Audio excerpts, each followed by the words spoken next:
कुछ बचता नहीं था। तो सबको पता था कि बड़ा उदार है, सब वेट करते रहते थे। तो उधारी, वही हलवाई इनको उधारी खिलाता था, और जब महीना बीतता था तो कहते थे कि तुम भी आ जाना, जब तनख्वाह लेके उतरूंगा तो सीढ़ी पर ही खड़ा रहना, पहले तुमको पैसा दे दूंगा, नहीं तो दूसरे सब ले लेंगे। उसको भी कहते थे कि तुम भी आ जाना वहीं। तो उसकी जो उधारी होती थी वो दे देते थे, और फिर बांट बूट के फिर खाली हाथ आ जाते थे। तो ऐसे जीवन चला इनका।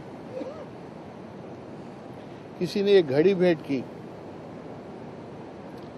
उस समय हिंदुस्तान में स्वामी विवेकानंद लौट के आए थे। 1902 की घटना है वो, 1902 या 1 में अमेरिका से, शिकागो से लौट के आए थे, बड़ी नाम हुई थी। तो लाहौर में भी आए थे भाषण सुनने। स्वामी जी रामतीर्थ भी गए भाषण सुनने। इतने प्रभावित हुए विवेकानंद से, बोले कि आपके जैसा ही मुझे बनना है, सन्यासी बनना है। तो स्वामी जी ने भी देखा इनको, कहा कि तुम परमात्मा के काम के लिए पैदा हुए हो, तुम साधारण गृहस्थी का जीवन तुमसे नहीं होगा, तुम कोई महती कार्य करने के लिए पैदा हुए हो। अब स्वामी विवेकानंद को रेलवे स्टेशन पर छोड़ने आए, लाहौर से जाने लगे थे। इनके पास पैसा वैसा तो कुछ रहता नहीं था, और देने का भाव बराबर रहता था, कुछ दें। कपड़े भी एक ही रहते थे, कुछ देने का नहीं रहता था। तो स्वामी जी को जब लाहौर स्टेशन पर विदा करने आए तो इनको लगा कि इतने बड़े स्वामी को कुछ देना चाहिए, तो कुछ भी नहीं था। तो एक घड़ी थी इनके पास जो किसी ने दी थी, इन्होंने अपनी घड़ी निकाल के स्वामी जी को दे दी। तो स्वामी जी ने कहा कि नहीं तुम रखो। बोले नहीं, मेरा ये आग्रह है, आप इसको स्वीकार कर लीजिए। तो स्वामी विवेकानंद जी ने इनकी घड़ी स्वीकार कर ली और बड़ा आशीर्वाद दिया कि तुम आगे चल के एक विश्व प्रसिद्ध त्यागी और सन्यासी बनोगे, तुम्हारी पूर्व जन्म के बहुत पुण्य की रेखाएं हैं तुम्हारे सर पर। तो स्वामी जी के बाद से मिलने के बाद इनका मन नहीं लगने लगा कॉलेज में, तो भाग आते थे। जब भी तनख्वाह मिला, थोड़ा पैसा मिला, तो ऋषिकेश चले आते थे और गंगा के किनारे रहे। हिमालय में कभी ऊपर भी चले गए, बद्रीनाथ केदारनाथ चले गए। छुट्टी, जब गर्मी की छुट्टी होती थी या दशहरे जब छुट्टी होती थी यूनिवर्सिटी से, तो निकल आते थे और यहाँ के हिमालय में रहते थे, इन्हीं पहाड़ियों पर।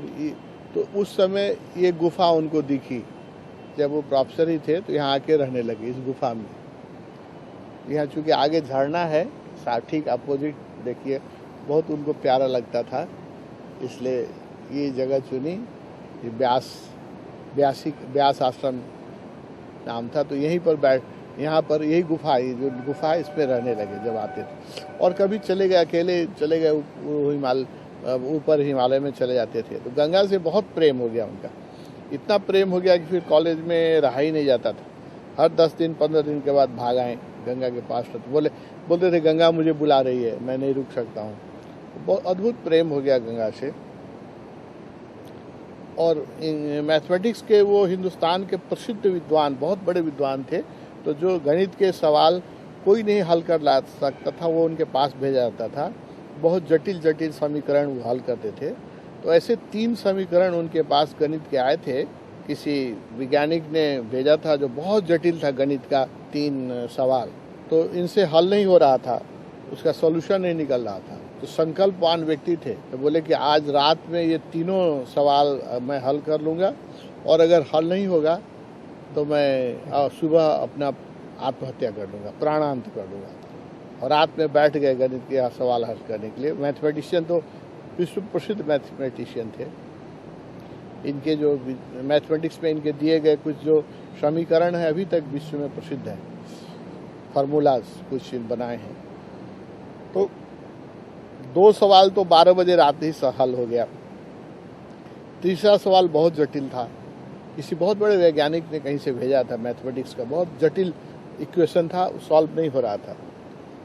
होते होते सुबह हो गई, फिर भी उसका सोल्यूशन नहीं निकला। अब इन्होंने प्रतिज्ञा की थी कि मैं अगर रात में नहीं खत्म होगा तो मैं अपने प्राण छोड़ दूंगा। आदमी संकल्पवान थे, तो छत पर चढ़ गए और बोले कि ऊपर बैठ गए कि सूर्य उदय के पहले अगर ये नहीं सवाल हल हुआ तो मैं प्राण दूंगा। एक हाथ में कटार, जैसे रामकृष्ण ने कटार रखी थी ऐसे ही कटार रख ली गले कि अगर नहीं हल हुआ तो लाली होने लगी पूरब में और सवाल हल नहीं हुआ।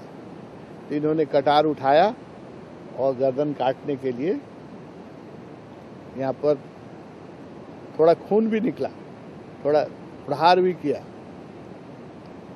फिर पूरा नहीं कटा था इसलिए फिर हाथ खींच के फिर जोर से गर्दन काटने प्रहार करने वाले थे कि वह सवाल का जो इक्वेशन था वो आकाश में गोल्डन अक्षरों में उसका सॉल्यूशन हो गया। गोल्ड के अक्षरों में देखा कि आकाश में लिखा हुआ है वो सवाल। इन्होंने तुरंत अपने डायरी में उसको कॉपी में लिखा उसका सॉल्यूशन। अभी तक रहस्य किस परमात्मा ने कैसे हुआ। रामकृष्ण के जीवन में ऐसा हुआ था, जब वो अपने को काटने लगे थे तो काली प्रकट हो गई थी। ऐसे ही रामतीर्थ के जीवन में हुआ, लेकिन रामतीर्थ का जीवन उतना प्रसिद्ध नहीं हुआ है जितना रामकृष्ण का हुआ है। ये घटनाएं विश्व में व्याप्त नहीं हुई हैं, लेकिन रामतीर्थ के जीवन में भी ऐसी ही सही घटना हुई हैं जो रामकृष्ण के जीवन में हुई थी। अद्भुत घटनाएं हुई हैं और कई मानवों में तो ये अद्भुत इनलाइटेंड व्यक्ति थे। तो सारे सवाल गोल्डन अक्षरों में परमात्मा ने लिख दिया इनको बचाने के लिए। फिर जब इन्होंने ये भेजा तो उस मैथमेटिक्स सोसाइटी में बहुत इनका नाम हुआ कि इतना जटिल इक्वेशन कैसे हल किया। इनको बहुत गिफ्ट वगैरह भेजा गया कि इतने बड़े मैथमेटिकल प्रॉब्लम को तुमने कैसे सॉल्व किया। तो इन्होंने मंच पर भी कहा कि देखिए 2 सवाल तो मैंने हल किए हैं, इसका क्रेडिट मुझे जाता है। इन सबसे जो जटिल सवाल है वो परमात्मा ने हल किया है, वो मैंने नहीं हल किया है, इसलिए उसका कोई क्रेडिट मैं नहीं लूँगा। इसलिए सबसे जटिल सवाल के ही कारण आप लोग मुझे गिफ्ट दे रहे हैं, इसका मैं कोई अधिकारी नहीं हूँ। वो जाके सब कृष्ण मंदिर में चढ़ा है जो भी मिला था कि तुमने ही सॉल्व किया था, तुम ही रखो। इस तरह के उनकी त्याग की वृत्ति थी। तो बाद में वहाँ लेख वगैरह भी लिखते थे पाकिस्तान में, लाहौर के पत्रिकाओं में, उर्दू में भी, हिंदी में भी, इंग्लिश भी बड़ी अच्छी थी, उर्दू भी बड़ी अच्छी थी और फारसी भी जानते थे। तो तीनों भाषाओं पर बहुत कमांड था, तो लेख वगैरह लिखते थे, तो बड़ी इनकी ख्याति हो गई वहाँ। तो एक दिन उन्होंने भगवान से प्रार्थना की, भगवान मैं ये पैसे, ये ख्याति, ये इज्जत लेके क्या करूँगा, मुझे तो गंगा जी बुला रही हैं, हिमालय बुला रहा है, मैं नहीं रुक सकता हूँ। इन्होंने जाके सर्विस से राजीनामा कर दिया।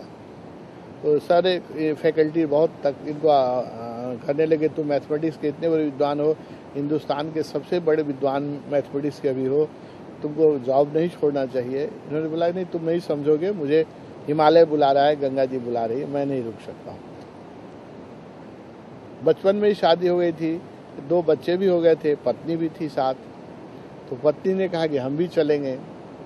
तो वो ये बोले कि देखो वहाँ कोई आश्रय नहीं है, परमात्मा के आश्रय जाना है, कभी खाना मिलेगा कभी नहीं मिलेगा, तुम नहीं रह सकोगे, इसलिए तुम अपने मैके चले जाओ, भरोसा है परमात्मा पर ही भरोसा है, मैं आपके साथ ही चलूँगी। तो रामतीर्थ ने कहा कि ठीक है, अगर तुमको परमात्मा पर भरोसा है तो दोनों बच्चे को ले जाओ लाहौर के, क्या कि बच्चे कहाँ हिमालय में जाएंगे, कौन रखेगा इनको, लाहौर के मेन चौक पर इनको छोड़ दो, अगर परमात्मा पर भरोसा है परमात्मा इनको पालेगा, तुम मेरे साथ चलो। अभी किसी पत्नी के लिए, माँ के लिए बच्चे को ऐसे चौक पर नंगा छोड़ देना तो बड़ा मुश्किल है, बहुत कठिन परीक्षा थी। वो मानी नहीं, बोली नहीं ये तो हमसे नहीं होगा। बोले फिर तुमको परमात्मा पर विश्वास नहीं है, तुमको अपने पर विश्वास है, अगर परमात्मा पर विश्वास है तो परमात्मा बच्चे को पालेगा, तुम क्यों चिंता करती हो। तो तुम्हारी यही परीक्षा है, अगर तुम छोड़ सकती हो तो चलो। वो भी पंजाब के लोग बड़े बहादुर होते हैं, पंजाबी स्त्री थी, बहादुर स्त्री थी। वो गई और दिल को मजबूत करके दोनों बच्चे को लाहौर के चौराहे पर, छोटे छोटे बच्चे थे, उनको चौराहे पर निसहाय छोड़ के चली आई।